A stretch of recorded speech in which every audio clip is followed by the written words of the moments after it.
उसकी बहन ने हमारी सारी चैट पढ़ ली थी। उसके घर के बाहर मसला बना।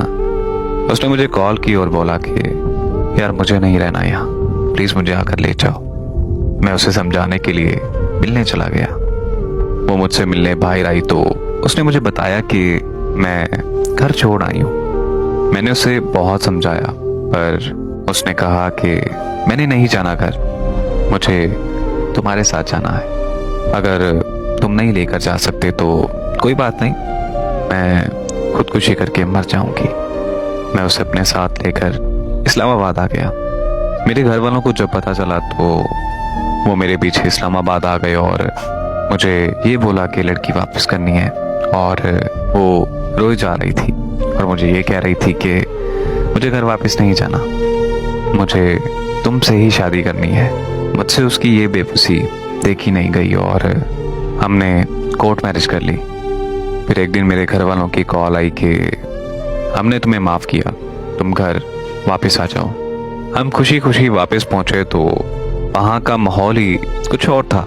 उसके घर वाले लड़की को ले जाने आए थे। मुझसे ये कहा जा रहा था कि अभी हम ले जा रहे हैं, तुम 2 दिन बाद बारात लेकर हमारे घर आ जाना। हम दोनों उनके पाँव पड़ गए कि हमें जाने दो, लेकिन हमारी बात कोई नहीं सुन रहा था। वो मुझे बार बार कह रही थी कि मुझे मत भेजो, प्लीज़ मुझे नहीं जाना।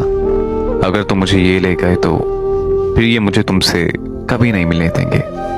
मुझे अब तुम्हारे साथ रहना है। सबने ज़बरदस्ती करके उसे भेज दिया। आज मुझे 1 साल हो गया है कोर्ट के चक्कर काटते हुए। मैंने बहुत कोशिश की उससे मिलने की, उससे बात करने की, पर मैं नाकाम रहा।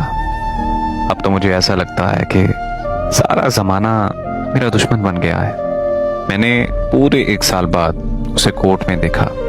वो बस खामोशी से मेरी तरफ देखती रही थी। मैं 1 साल की लड़ाई जिसके लिए लड़ रहा था, उसने जज से बोला कि मुझे तलाक चाहिए। यकीन करो कि मेरे पैरों तले ज़मीन निकल गई। मैं बहुत टूट गया था उस वक्त। कोर्ट ने हमारी जुदाई लिख दी। अब मेरा जिंदा रहने को दिल नहीं करता, मगर शिकस्त खा कर भी तौहीन ज़िंदगी ना हुई। 1000 काम हुए मगर हमसे खुदकुशी नहीं हुई।